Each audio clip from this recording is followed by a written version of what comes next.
إن الحمد لله نحمده ونستعينه ونستغفره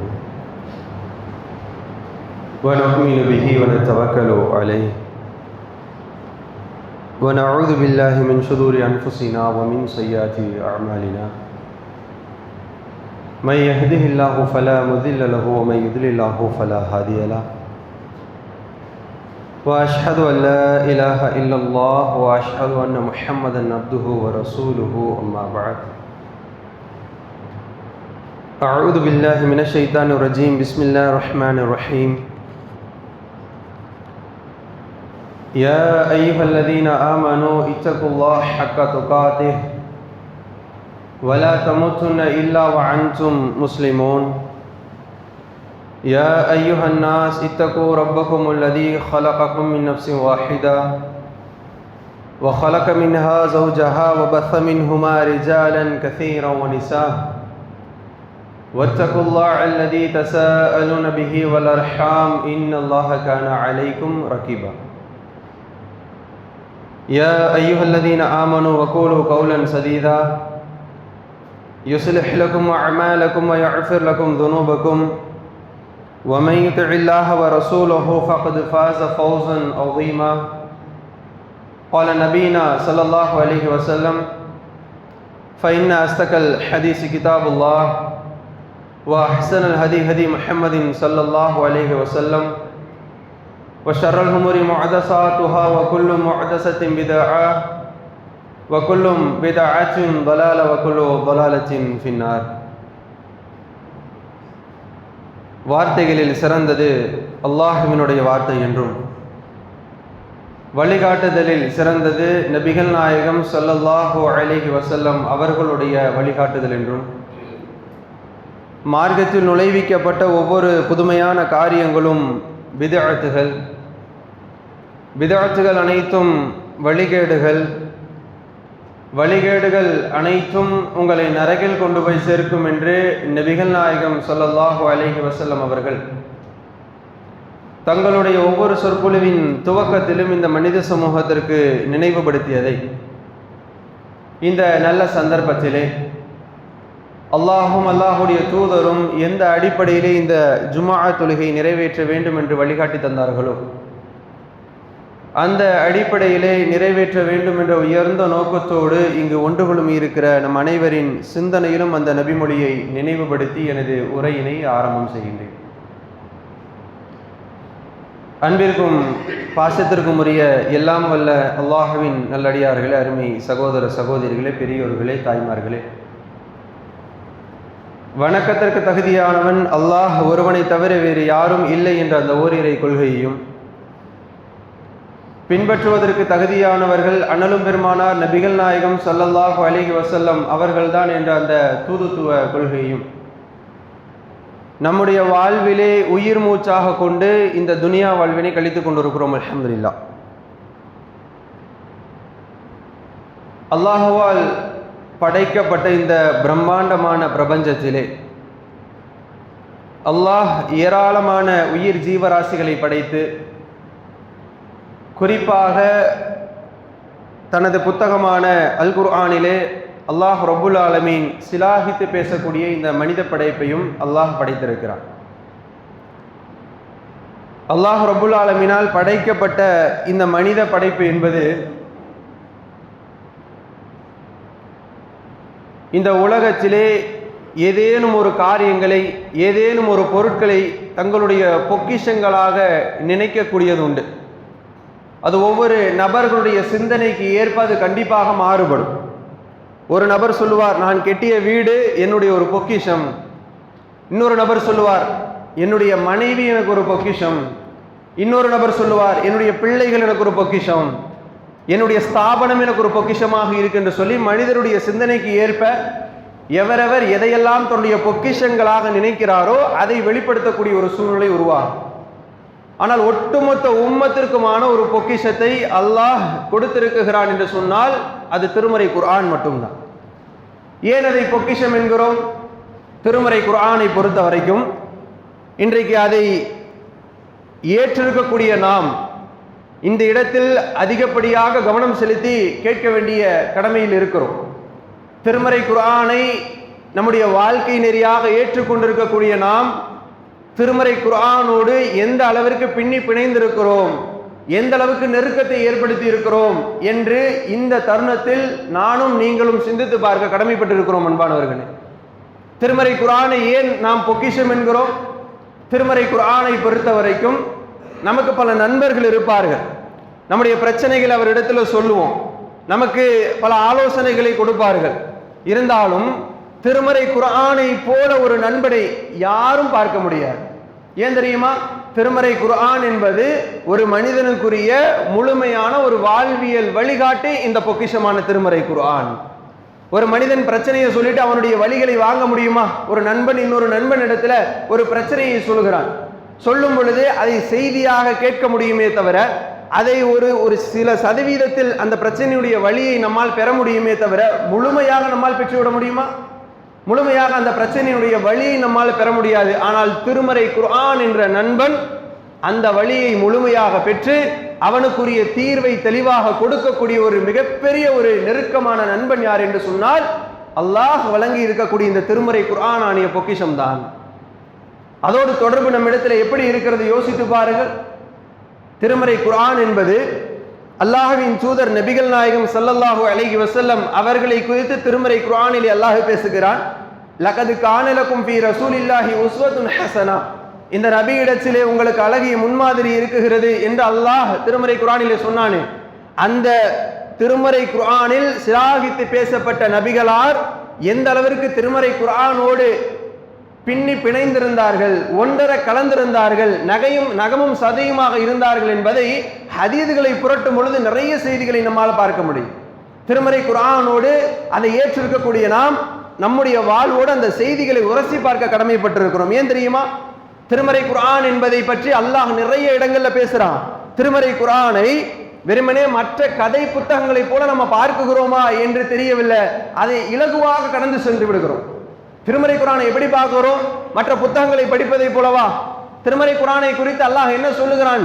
அல்லாஹ் ரப்புல் ஆலமீன் ஒரு இடத்திலே பேசுகிறான், லவ் அன்ஸல்னா ஹாதல் குர்ஆன் அலா ஜபலின் லரஐதஹு காஷிஅன் முத்தஸத்திஆ மின் ஹஷியத்தில்லாஹ். சுப்ஹானல்லாஹ், அல்லாஹ் எப்படிப்பட்ட வார்த்தையை பயன்படுத்துகிறான்?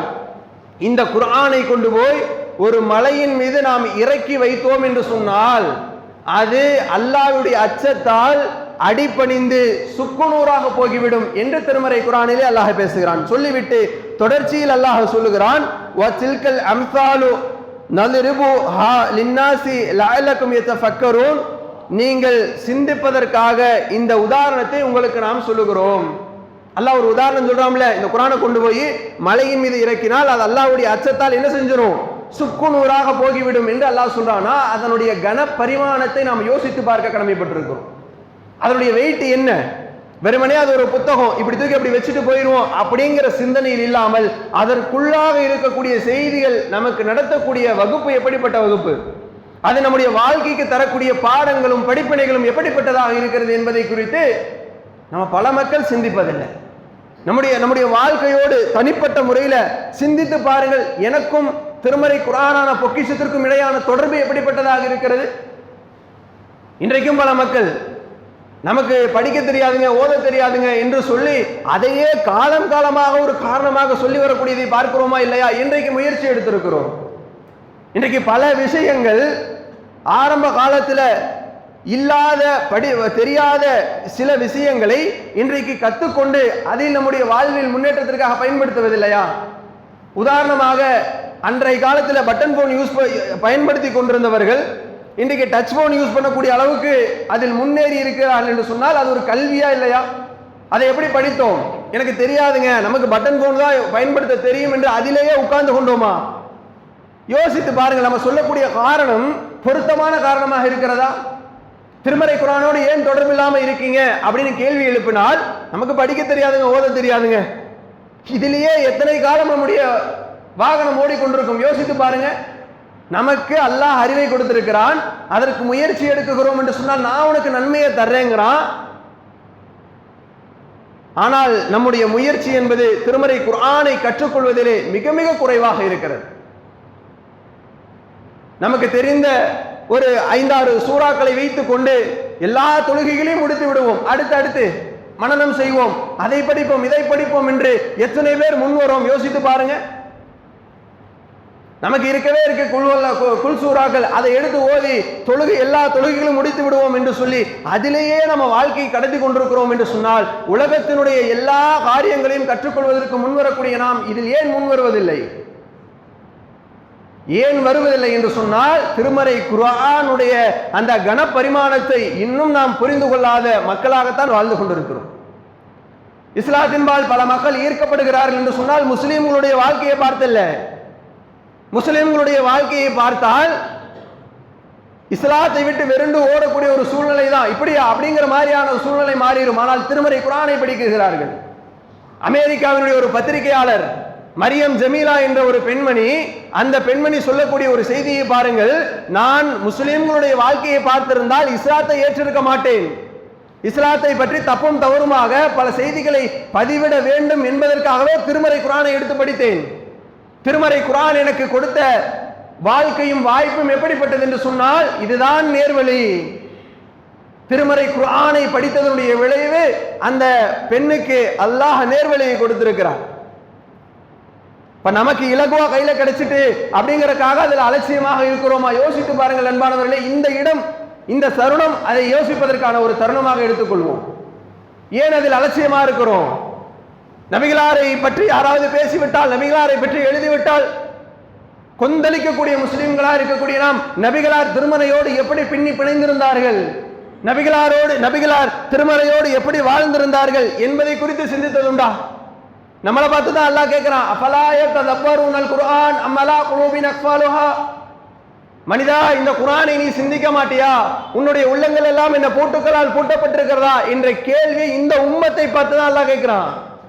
வேற யாரை பார்த்து கேட்கிறான்? அதை படித்து விட்டு கடந்து சொல்றோமே, அதில் உள்ள விஷயங்களை யோசித்திருக்கிறோமா?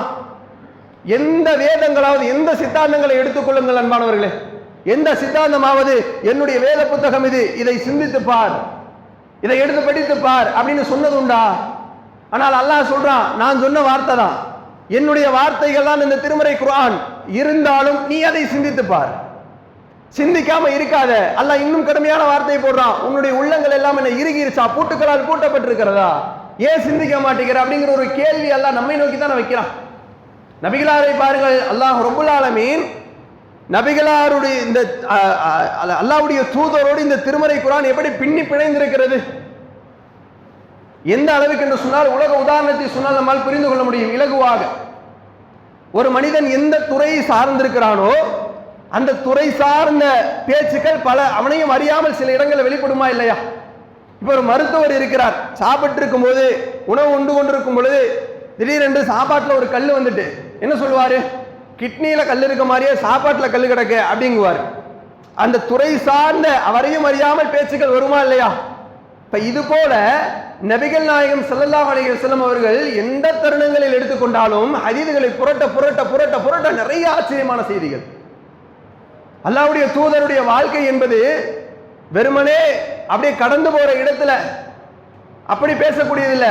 அல்லாஹ்வுடைய தூதர் சந்திக்கக்கூடிய நிறைய சந்தர்ப்பங்கள்ல, விஷயங்கள்ல இந்த குர்ஆனோடு தொடர்பு வைத்து அந்த செய்திகளை அல்லாஹ்வுடைய தூதர் அவர்கள் பேசுகிறார்கள்.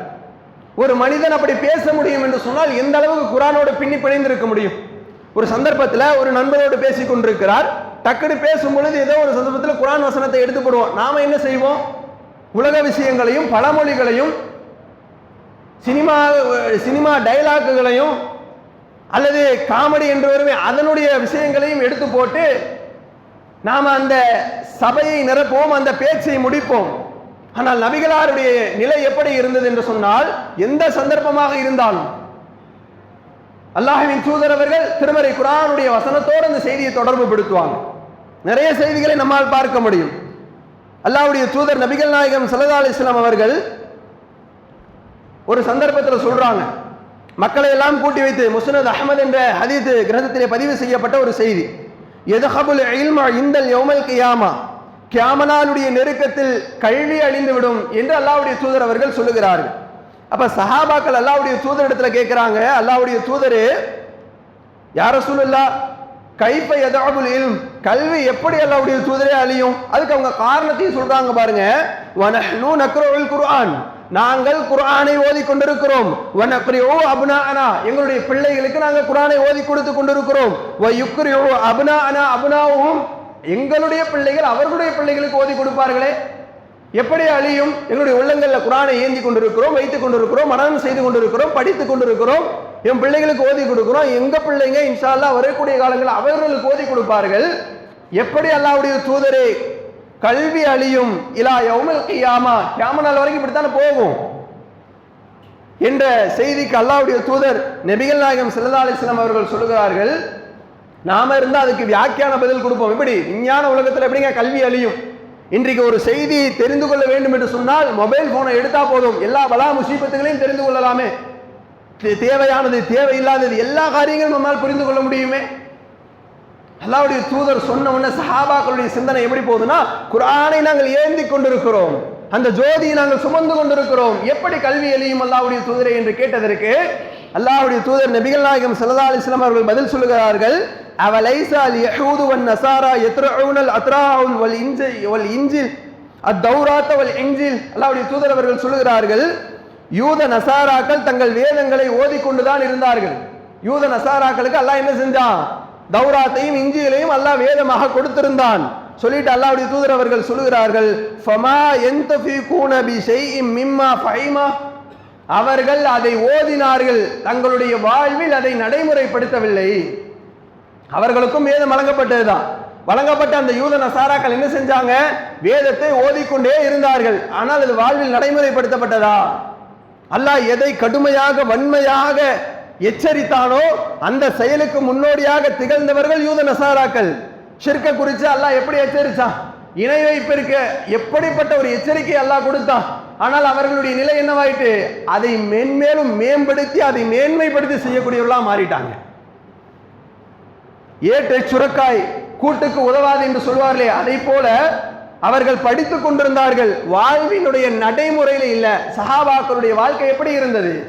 அல்லாஹ்வுடைய தூதர் அதான் சொல்றாங்க, நீ உன்னுடைய வாழ்க்கையில் நடைமுறைப்படுத்தாதவரை படிப்பது மேட்டர் இல்ல, படிச்சு விட்டு அதனுடைய நன்மைகளை பெறுவோம்னா அல்லாஹ் நன்மையை கொடுத்துருவான். ஆனால் அது எப்பொழுது நமக்கு பயனளிக்கும் தெரியுமா? அந்த வசனத்தோடு ஒன்றி போகணும். அல்லாஹ் வெறுமனே அகீமுஸ்ஸலா என்று குர்ஆனுடைய பல இடங்களில் திரும்ப திரும்ப திரும்ப திரும்ப சொல்றானா? ஏன் சொல்றான்னு வேணும்ல.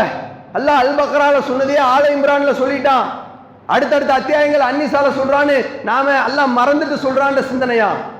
அல்லாஹ் மறக்கல. என்னுடைய அடியான் அந்த வசனத்துடைய தாற்பயத்தை புரிந்து கொள்ள வேண்டும்.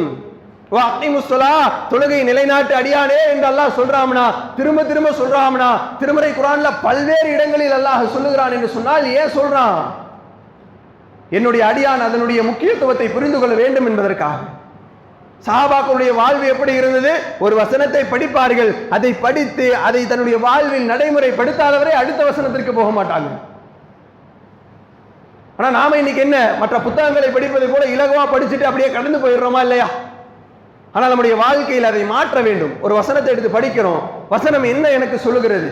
ஒரு வசனத்தை எடுத்து படிக்கிறோங்க, அந்த வசனம் இருக்குதுல்ல, நான் படிக்கும் பொழுது எனக்கு ஒரு செய்தி அது சொல்லும், நீங்கள் படிக்கும் போது உங்களுக்கு ஒரு செய்தியை சொல்லும். ஒவ்வொருவருடைய சிந்தனைக்கு ஏற்ப அது மாற்று மாற்று கருத்துக்களை கொண்டு வந்து வைக்குமா இல்லையா? ஒரே வசனம் தான் நிறைய செய்திகளை சொல்லும். அதுபோன்ற சிந்தனைகள் நமக்குள் நாம் வளர்த்தி கொள்ள வேண்டும். அதற்கு முதல்ல என்ன செய்யணும்? திருமறை குர்ஆனோடு நாம் நெருங்க வேண்டும். திருமறை குர்ஆனை விட்டுவிட்டு இந்த உலக வாழ்வில் வெற்றி பெற்று விடலாம் என்று ஒரு அடியான் ஒரு மனிதன் நினைக்குகிறான் என்று சொன்னால் கண்டிப்பாக அவன் நஷ்டம்தான் அடைவான். உலகத்தில் மட்டுமல்ல, மறுமையிலும் திருமறை குர்ஆன் இல்லாத வாழ்வை இந்த உலகத்தில் நாம் வாழ்கிறோம் என்று சொன்னால் இம்மையிலும் சரி மறுமையிலும் சரி கண்டிப்பாக அது நமக்கு மிகப்பெரிய ஒரு நஷ்டத்திற்குரிய ஒரு வாழ்க்கையை தந்துவிடும். அவனை போல ஒரு கை சேதப்பட்ட வேறு யாரையும் நம்மால் பார்க்க முடியாது. நபிகளாரை பாருங்கள், அல்லாஹ்வுடைய தூதர் அவர்கள் அப்படி நெருக்கமானாங்க திருமறை குர்ஆனோடு. அல்லாஹ்வுடைய தூதர் நபிகள் நாயகம் ஸல்லல்லாஹு அலைஹி வஸல்லம் அவர்கள் ஒரு நாள் என்ன செய்யறாங்கன்னு சொன்னா, தன்னுடைய மகள் ஃபாத்திமா ரலியல்லாஹு அன்ஹா வீட்டுக்கு போறாங்க. புகாரியிலே பதிவு செய்யப்பட்ட ஒரு செய்தி. ஃபாத்திமா ரலியல்லாஹு அன்ஹா வீட்டுக்கு இரவு நேரத்தில் தஹஜ்ஜுடைய தொழுகை தொழுது விட்டு தன்னுடைய மகளும் மருமகளும் தொழுது விட்டார்களா என்று கேட்போம் அப்படிங்கிறதுக்காக போறாங்க. போய் கதவை தட்டுறாங்க, இருவரும் எழுந்து வருகிறார்கள். வந்த இருவரிடத்திலும் கேட்கிறாங்க, அலா து ஸல்லியானி, இருவரும் தொழுதீர்களா அப்படிங்கிறாங்க. கேட்ட உடனே அந்த நேரத்தில் சொல்றாங்க, யார் பதில் சொல்கிறார்? அலி ரலியல்லாஹு பதில் சொல்றாங்க, அன்ஃபுஸ்னா பி யதில்லாஹ், நம்முடைய உயிர் அல்லாஹ்வின் கரத்தில் அல்லவா இருக்கிறது. ஃபைதா ஷாஅ யபஅத்னா பஅஸனா, அல்லாஹ் நாடினால் எங்களை எழுப்பியிருப்பான் அப்படிங்கிற மாதிரி ஒரு குதர்க்கமான ஒரு பதிலை சொல்லுகிறார். இல்ல தொழுவுல அப்படின்னு சொன்னா இலவா முடிஞ்சிருக்கும். ஆனா அலி ரலியல்லாஹு என்ன சொல்றாங்க, நம்முடைய உயிர் நம்ம தூங்குறோம்னா என்ன, எந்த சித்தாந்தமும் இப்படி சொல்லல. இஸ்லாம் சொல்லுது, நீ தூங்க போற அப்படின்னா மௌத்தா போற, மௌத் ஆயிட்ட. அதனாலதான் அல்லாஹ்வுடைய தூதர் அவர்கள் நமக்கு கற்றுக் கொடுத்தார்கள். தூங்க போகும்போது அல்லாஹும்ம பிஸ்மிக அமூது வ அஹ்யா, இறைவா உன்னுடைய பெயரால் நான் மரணிக்கிறேன், தூங்க போறேன்னு சொல்லாத, மௌத்தா போறேன்னு சொல்லிட்டு போய் படு. தூங்கி எந்திரிச்சிட்ட, அல்ஹம்துலில்லாஹி அல்லதி அஹ்யானா பஅதமா அமாதனா வ இலைஹி நுஷூர், இறைவா எனக்கு மீண்டும் எனக்கு உயிர் கொடுத்த உனக்கே புகழ் அனைத்தும் என்று அவனை புகழ்ந்துரு. எப்படிப்பட்ட வழிகாட்டுதல் அதை இந்த இடத்துல சொல்றாங்க. அலி ரலியல்லாஹு சொல்றாங்க, உயிர் அல்லாஹ்வோட கையில் அல்லவா இருக்குது, அவன் நாடினால் அல்லவா எழும்ப முடியும் அப்படின்ற மாதிரியான ஒரு செய்தியை சொன்ன உடனே அல்லாஹ்வுடைய தூதர் அவர்கள் எப்படி திருமறை குர்ஆனோடு அதை தொடர்பு படுத்துறாங்கன்னு பாருங்களேன். நாமளா இருந்தா என்ன செய்வோம், ஒரு மனிதருக்கு போய் ஒரு தாவா பண்றோம், ஏதோ ஒரு செய்தி எடுத்து சொல்றோம், பாய் தொழுவாங்க பாய், பள்ளி பக்கமே ஆளை காணலையே இப்படின்ற மாதிரி ஒரு செய்தியை பேசுறோம். அவர் குதர்க்கமா ஒரு பதில சொல்றாரு, இந்த ஆள்கிட்ட போய் பேசும் பாரு. நம்ம இப்படித்தான் அந்த இடத்துல கோபப்படுவோம், ஆத்திரப்படுவோம், அவசரப்படுவோம், பேச்சுக்களில் கடிதத்தை காட்டுவோம், இதெல்லாம் நடக்கும் நமக்கு. ஆனால் அல்லாஹ்வுடைய தூதர் நபிகள் நாயகம் ஸல்லல்லாஹு அலைஹி வஸல்லம் அவர்கள் என்ன செய்யறாங்கன்னு சொன்னா, அலி ரலியல்லாஹு அவங்க சொல்றாங்க, அல்லாஹ்வுடைய தூதர் அவர்கள் முணுமுணுத்து கொண்டே போறாங்க. வஹமு வலின் எதுருபு பைதஹு, அல்லாஹ்வுடைய தூதர் அவர்கள் தன்னுடைய தொடையை தட்டி கொண்டு ஏதோ முணுமுணுத்து கொண்டே அப்படி போறாங்க. ஃபஸமிஅதுஹா, அது என்ன என்று நான் செவிதாழ்த்தி கேட்டு பார்த்தேன். அல்லாஹ்வுடைய தூதர் அவர்கள் திருமறை குர்ஆனுடைய ஒரு வசனத்தை ஓதி கொண்டு போறாங்க. என்ன வசனத்தை ஓதுகிறாங்க, வகானல் இன்சானு அக்ஸர ஸையின் ஜதலா, மனிதர்களில் அதிகமானோர் தர்க்கம் செய்யக்கூடியவராகவே இருக்கிறார்கள் என்று சொல்லி அல்லாஹ்வுடைய தூதர் அவர்கள் இந்த வசனத்தை முணுமுணுத்து ஓதிக்கொண்டே அப்படி போறாங்க. அலி ரலியல்லாஹு அன்ஹு தெரிஞ்சிருச்சு நம்முடைய பதில் அல்லாஹ்வுடைய தூதருக்கு கோபத்தை உண்டாக்கிட்டு அப்படின்னு. அல்லாஹ்வுடைய தூதர் பாருங்க அந்த இடத்துல கோபப்பட்டு வார்த்தையில் கடினத்தை காட்டல. என்ன இப்படி பேசுறீங்க, நாம அதற்குரிய தயாரிப்போட இருக்கணும்ல அப்படிங்கிற மாதிரியான ஒரு கடுமை காட்டாமல் அந்த வார்த்தை பிரயோகத்தில் நளினத்தை காட்டிவிட்டு அல்லாஹ்வுடைய தூதர் அவர்கள் என்ன செய்யறாங்கன்னு சொன்னா, அந்த இடத்தில் திருமறை குர்ஆன் ஒரு மனிதன் பின்னி பிணைந்திருந்தால் அல்லவா அப்படி வரும், திருமறை குர்ஆனோடு நெருங்கி இருந்தால் அல்லவா அப்படி வரும். நாம எத்தனை இடத்துல அந்த மாதிரி பேசியிருப்போம், யோசிச்சு பாருங்க. ஒரு நண்பர்களுக்கு மத்தியில் ஏதேனும் சண்டை நடக்குது, அல்லது ஒரு சந்தோஷமான மகிழ்ச்சியான ஒரு சபை இருக்கிறது, எந்த இடத்தில் திருமறையினுடைய வசனத்தை தூக்கி போட்டு இந்த இடத்துல இப்படி சந்தோஷமா இருக்கிறோம், மகிழ்ச்சியா இருக்கிறோம், அல்லாஹ் திருமறை குர்ஆன்ல என்ன சொல்றான்னு தெரியுமா அப்படின்னு ஏதோ ஒரு வசனத்தை எடுத்து போட்டுருப்போமா? அல்லது ஒரு சண்டை சச்சரவு குடும்பத்துக்கு மத்தியில் நடக்கும் பொழுது அல்லாஹ் என்ன சொல்றான்னு தெரியுமா? நம்முடைய வாழ்க்கையில் அப்படிப்பட்ட ஒரு நிலை அடைய வேண்டும் அன்பானவர்களே. நாம் அதுபோல திருமறையோடு நெருங்க வேண்டும். அல்லாஹ்வுடைய தூதர் அப்படித்தான் இருந்தாங்க. மனிதன் அதிகமாக தர்க்கம் செய்யக்கூடியவங்கள தான் இருக்கிறான் அப்படின்னு சொல்லிட்டு அந்த வசனத்தை ஓதிக்கொண்டே அப்படியே போறாங்க. முடியுமா? நம்ம யோசித்து பாருங்க, அல்லாஹ்வுடைய தூதருடைய நெருக்கம் என்பது திருமறையோடு எப்படி இருந்திருக்கிறது. அதே போல இன்னொரு செய்தியை பாருங்கள். ஆயிஷா அம்மையார் அவர்கள் அறிவிக்கிறார்கள், முஸ்லிமிலே பதிவு செய்யப்பட்ட ஒரு செய்தி. ஆயிஷா அம்மையார் அவர்கள் சொல்லுகிறார்கள், இதா அசபத்தி ரீஹ், பலத்த காற்று வீசுகிறது என்று சொன்னால் அல்லாஹ்வுடைய தூதர் அவர்கள் ஒரு பிரார்த்தனை செய்வார்கள். என்ன பிரார்த்தனை? அல்லாஹும்ம இன்னி அஸ்அலுக கைரஹா வ கைர மா ஃபீஹா, இறைவா இந்த பலத்த காற்றின் மூலமாக ஏற்படக்கூடிய நன்மைகளை அதிகமாக எனக்கு தா என்ற ஒரு பிரார்த்தனை அல்லாஹ்வுடைய தூதர் அவர்கள் செய்வார்கள். சொல்லிட்டு அடுத்து சொல்றாங்க, வைதா தகையரத்தி ஸமாஉ, வானம் கருத்து விட்டால் தகையர லௌலஹு, அல்லாஹ்வுடைய தூதருடைய முகமும் கருத்து விடும். வான மேகமூட்டமாய் ரொம்ப கருத்துட்டு அதை பார்த்த உடனே தகையர லௌலஹு, அல்லாஹ்வுடைய தூதருடைய முகமும் கருத்து விடும், ரொம்ப சோகமாயிரும். ஆனதற்கு பிறகு என்ன செய்வாங்க, வஹரஜ வதகல வஅத்பர வஅக்பல, அல்லாஹ்வுடைய தூதர் வெளியே போவாங்க, உள்ள வருவாங்க, உட்காருவாங்க, எந்திரிப்பாங்க, நடப்பாங்க, ஒரு பதட்டமாவே அல்லாஹ்வுடைய தூதர் இருப்பாங்க. எதுக்காக? மேகம் கருத்திருக்கக்கூடிய சூழ்நிலையை பார்த்து விட்டால். அப்ப ஆயிஷா அம்மையார் அவர்கள் கேட்கிறாங்க. அப்ப அதனுடைய தொடர்ச்சியில சொல்றாங்க, ஃபைதா மதரத் சுர்ரி அன்ஹு, அந்த மேகம் கருத்த மேகம் அல்லாஹ்வுடைய கட்டளைக்கு ஏற்ப மழை பொழிந்து விட்டது என்று சொன்னால் தூதருடைய முகமும் நபிகளாருடைய முகமும் நல்ல ஒரு சந்தோஷமான பொழிந்த நிலையாக மாறிவிடும் என்று ஆயிஷா அம்மையார் அவர்கள் சொல்லுகிறார். இப்ப நமக்கு ஒரு சந்தேகம், ஏன் கருத்தொன்னு அல்லாஹ்வுடைய தூதருடைய முகம் அந்த மாதிரி ஒரு மாதிரி வாடி போகிறது? இந்த கேள்வி, இந்த சந்தேகம் ஆயிஷா அம்மையாருக்கு இருக்கு. அல்லாஹ்வுடைய தூதர் அவர்களிடத்துல கேட்கிறாங்க, அல்லாஹ்வுடைய தூதரே மேகம் கருத்திருக்கக்கூடிய சூழ்நிலையில நீங்க ஏன் ரொம்ப பதட்டமா இருக்கிறீங்க? உங்களுடைய முகங்கள் எல்லாம் கருத்து விட்டு அப்படி போறீங்க, இப்படி வர்றீங்க, உட்கார்றீங்க, நடக்கிறீங்க, ரொம்ப ஒரு மாதிரி பதட்டமா இருக்கிறீங்களேன்னு கேட்கும் பொழுது அல்லாஹ்வுடைய தூதர் அவர்கள் சொல்கிறார்கள், லஅல்லஹு யா ஆயிஷா, ஆயிஷாவே எனக்கு என்னன்னு தெரியல, ஒருவேளை திருமறை குர்ஆனிலே ஆது சமூகத்தை குறித்து அல்லாஹ் சொல்கிறானே அதனுடைய தாக்கமாக இருக்குமோ என்று நான் நினைக்கிறேன் என்று அல்லாஹ்வுடைய தூதர் அவர்கள் சொல்கிறார். ஆது சமூகத்திற்கு அல்லாஹ் அந்த மேகத்தின் மூலமாக ஒரு தண்டனை ஏற்படுத்துகிறான், கரும் மேகத்தை உண்டாக்குறான். அதை பார்த்து விட்டு அதை அவர்கள் தான் செய்த தவறை உணராமல் தண்டனை இன்றி அதை நினைக்காமல் என்ன செய்யறாங்கன்னு சொன்னா, திருமறை குர்ஆனிலே அல்லாஹ் சொல்லுகிறான், ஆதா ஆரிலும் மும்திரினா, இது நமக்கு மழை ஏற்படுத்தும் மேகம் என்று அவர்கள் அதை பற்றி பேசிக் கொண்டிருக்கிறார்கள். ஆனா அதன் மூலியமா அல்லாஹ் அவர்களுக்கு ஒரு மிகப்பெரிய ஒரு பாதிப்பை ஏற்படுத்தினால, ஒரு தண்டனை ஏற்படுத்தினால, அல்லாஹ்வுடைய தூதர் அவர்கள் சொல்லுகிறார்கள், அந்த வசனத்துடைய தாக்கமா இருக்குமோ, அதனுடைய எச்சரிக்கையாக இருக்குமோ என்று நான் அச்சப்படுகிறேன் ஆயிஷா என்று அல்லாஹ்வுடைய தூதர் நபிகள் நாயகம் ஸல்லல்லாஹு அலைஹி வஸல்லம் அவர்கள் சொல்லக்கூடிய செய்தி முஸ்லிம் என்ற ஹதீஸ் கிரந்தத்திலே பார்க்கிறோம். அல்லாஹ்வுடைய தூதருடைய வாழ்க்கை என்பது அன்பிற்குரியவர்களே, இந்த மாதிரி நிறைய செய்திகளை பார்க்க முடிகிறது. அல்லாஹ் இந்த திருமறை குர்ஆனை குறித்து ஒரு வசனத்தில் சொன்னானே, எப்படிப்பட்ட ஒரு செய்தி அல்லாஹ் சொல்லுகிறான், இந்த குர்ஆன் எப்படிப்பட்டது என்று சொன்னால், அல்லாஹ்வுடைய கட்டளையாக இருக்கக்கூடிய இந்த திருமறை குர்ஆன் அல்லாஹ் சொல்லுகிறான், இது ஒரு உயிர்.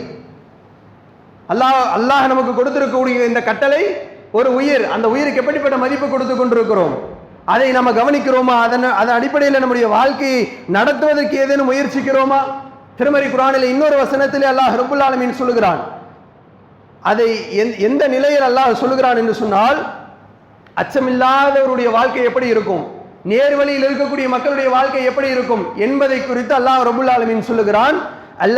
அல்லதீன ஆமனு வலம் யன்பிசு ஈமானஹும் பில்-உல்மின் உலாயிக லஹும் அம்னும் வஹும் முஹ்ததூன், நம்பிக்கை கொண்டது தனது நம்பிக்கையுடன் அநீதியை கலந்து விடாமல் இருப்போருக்கே அச்சமற்ற நிலை உள்ளது, அவர்கள் நேர்வழியில் இருப்பார்கள் என்று அல்லாஹ் திருமறை குர்ஆன்ல சொல்றான். யாரை குறித்து அல்லாஹ் சொல்றான்? ஈமான் கொண்டு நீங்கள் அல்லாஹ்வுக்கு அநீதி இழைக்காமல் இருக்கிறீங்கல்ல, ஈமான் கொண்டாச்சு, அநீதி இழைக்காமல் இருப்பவர்களுக்கே அச்சமற்ற வாழ்க்கை இருக்கிறது, அவர்கள் தான் நேர்வழி பெற்றவர்கள் என்ற ஒரு செய்தி அல்லாஹ் சொல்றான். இந்த வசனம் சஹாபாக்களுடைய உள்ளத்திலே பெரும் தாக்கத்தை ஏற்படுத்தி விட்டது. அச்சமற்ற நிலையும் நேர்வழியும் இருக்கிறவங்க யாருன்னா, அநியாயம் செய்யாதவர்கள் யாரேனும் இருக்கணுமே அப்படின்னு அல்லாஹ் சொல்றானே. அல்லாஹ்வுடைய தூதர் இடத்துல வர்றாங்க, அல்லாஹ்வுடைய தூதரே, அல்லாஹ் வசனத்தில் இப்படி சொல்றானே, இதற்குரிய பொருள் என்ன? அல்லாஹ்வுடைய தூதரே, இன்றைக்கு அநீதி செய்யாத மக்கள் யார் தான் இருக்கிறார்? ஒரு மனிதன் தன்னை அறிந்தோ அறியாமலோ தெரிந்தோ தெரியாமலோ பிற மக்களுக்கு ஏதேனும் ஒரு வகையில் அநீதி செய்து விடுகிறான். ரப்புக்கு அநீதி செய்யக்கூடிய மக்களா இருக்கிறோம். அப்ப அல்லாஹ் சொல்லக்கூடிய வசனத்துடைய விளக்கம் என்ன அல்லாஹ்வுடைய தூதரே என்று கேட்கும் பொழுது, வசனத்துடைய தாக்கம் முதலிலே சஹாபாக்களுக்கு எப்படி ஏற்பட்டிருக்குன்னு பாருங்களேன். நம்முடைய உள்ளத்துல அந்த மாதிரி ஏதேனும் ஒரு வசனம் நம்முடைய உள்ளத்தை தைத்திருக்குமா? எடுத்து படிச்சு பார்க்கும்போது அல்லாஹ் இப்படி சொல்றானே, நம்முடைய வாழ்க்கையில் இப்படிப்பட்ட நடைமுறை இருக்குது, இப்படிப்பட்ட செயல்பாடுகள் இருக்குது, நம்முடைய நிலை எப்படி இருக்கும்? எந்த வசனமாவது அன்பிற்குரியவர்களை தனிப்பட்ட முறையில் சுய பரிசோதனை செய்து பாருங்கள். என்னுடைய வாழ்க்கையில் இந்த வசனம் இப்படிப்பட்ட தாக்கத்தை ஏற்படுத்தியது, இப்படிப்பட்ட அச்சத்தை எனக்கு கொடுத்துட்டு அப்படின்னு சொல்வதற்கு ஏதேனும் ஒரு வசனம் இருக்கிறதா? சஹாபாக்கள் அப்படி இருந்துச்சு. வசனத்தை படிச்சோன்னா நடுங்கிட்டாங்க. அல்லாஹ் இப்படி சொல்றானே, அநீதி இழைச்சிட்டா நேர்வழி பெற்றவர்கள் ஆக முடியாது, அச்சமற்ற வாழ்க்கை இருக்காது, இப்படிப்பட்ட ஒரு நிலையில் இருப்போம் அல்லாஹ் சொல்றானே, என்ன விளக்கம் அல்லாஹ்வுடைய தூதரே? வசனத்தை பற்றிய அந்த கவலையை வசனத்தோடு அல்லாஹ்வுடைய தூதர் அவர்கள் விளக்கம் கொடுக்கிறாங்க. அது எதற்காக சொல்லப்பட்டது என்று சொன்னால், லுக்மான் என்ற ஒரு நல்லடியார் தன்னுடைய மகனுக்கு சொன்ன அறிவுரையை நீங்கள் திருமறை குர்ஆனிலே பார்க்கவில்லையா, படிக்கவில்லையா என்று அல்லாஹ்வுடைய தூதர் அவர்கள் சஹாபாக்கள்கிட்ட கேட்கிறாங்க. 31வது அத்தியாயத்தினுடைய 13வது வசனம். தன்னுடைய மகனுக்கு லுக்மான் என்ற ஒரு நல்லடியார் ஒரு உபதேசத்தை செய்கிறார். எப்படிப்பட்ட உபதேசம்? தன்னுடைய மகனுக்கு என்ன செய்யறான்னு சொன்னா, லுக்மான் என்ற ஒரு நல்லடியார் ஒரு உபதேசம் செய்கிறார். என்ன உபதேசம்? யா புனை, என் அருமை மகனே, லா துஷ்ரிக் பில்லாஹ், அல்லாஹ்வுக்கு நீ இணை கற்பித்து விடாதே, இன்ன ஷிர்க லஸுல்முன் அதீம். வசனத்திற்குறித்த சந்தேகத்தை அல்லாஹ்வுடைய தூதர் வசனத்தை கொண்டு தெளிவுபடுத்துறாங்க. என்னுடைய அருமை மகனே, அல்லாஹ்வுக்கு இணை கற்பிச்சிராத, ஒருபோதும் அல்லாஹ்வுக்கு இணையாக யாரையும் கொண்டு வந்து நீ வச்சிராத, எந்த பொருளையும் வைத்து விடாதே சொல்றாங்க. இன்ன ஷிர்க லஸுல்முன் அதீம், அப்படி நீ செஞ்சிட்டீனா அதுதான் மிகப்பெரிய அநியாயம் என்று அல்லாஹ் திருமறை குர்ஆனிலே சொல்லுகிறானே, அல்லாஹ்வுடைய அந்த வசனத்தை நீங்கள் படித்ததில்லையா என்று அல்லாஹ்வுடைய தூதர் அவர்கள் சஹாபாக்களுக்கு விளக்கம் சொல்றாங்க. அநியாயம்னா அல்லாஹ்வுக்கு நிகராக யாரையும் வைப்பதை குறித்து அல்லாஹ் பேசுகிறான் என்று அந்த இடத்துல அல்லாஹ்வுடைய தூதர் அவர்கள் சொல்லி முடிக்கக்கூடிய செய்தியை பார்க்கும். வசனத்தை குறித்த அச்சங்களும் பயங்களும் எப்படி இருக்கிறது சஹாபாக்களுக்கு? அல்லாஹ்வுடைய தூதர் அவர்கள் அதே போல அதற்குரிய விளக்கங்களை எப்படி கொடுக்கிறாங்க? வசனத்தை கொண்டு, திருமறையோட தொடர்பு கொண்டு. இது போல நிறைய செய்திகளை ஹதீஸ்களை புரட்ட நிறைய செய்திகளை நம்மால் பார்க்க முடியும். நாம யோசிக்க வேண்டியது, சிந்திக்க வேண்டியது என்னன்னு சொன்னா, திருமறை குர்ஆனோடு என்னுடைய வாழ்வு எப்படி இருக்கிறது? திருமறை குர்ஆன் இல்லாத வாழ்வை நான் எப்படி இறுக்கமான வாழ்க்கையாக மாற்றி கடந்து கொண்டிருக்கிறேன்? என்னுடைய வாழ்க்கை இலகுவாக வேண்டும் என்று சொன்னால் திருமறையோடு தொடர்பு இருக்கணும். திருமறையோடு என்னுடைய வாழ்க்கை நெருக்கமாகணும். திருமறை இல்லாத வாழ்வு ஒரு வாழ்வே கிடையாது என்ற சிந்தனை நமக்குள்ள இருக்கணும். ஏன் தெரியுமா? மீண்டும் சொல்லுகிறேன், மனிதனுக்கு பரிபூர்ணப்படுத்தப்பட்ட ஒரு வாழ்க்கை திட்டம் என்று சொன்னால் அது திருமறை குர்ஆன் தான். வேறு எந்த புத்தகத்தை கொண்டு வந்து வைக்க முடியாது. வேற எந்த கவிஞர் எழுதியதும் சரி, எந்த ஆய்வாளர்கள் எழுதியதும் சரி, எதை கொண்டு வந்து வச்சாலோ திருமறை குர்ஆனுக்கு முன்னாடி நிற்காது. ஏன்? அப்படிப்பட்ட ஒரு வழிகாட்டுதலை, வாழ்வியல் வழிகாட்டுதலை கொடுக்கக்கூடிய திருமறை குர்ஆனோடு நெருங்கக்கூடிய நன்மக்களாக இருக்க வேண்டும் என்று கூறி என்னுடைய முதல் உரையை நிறைவு செய்கிறேன்.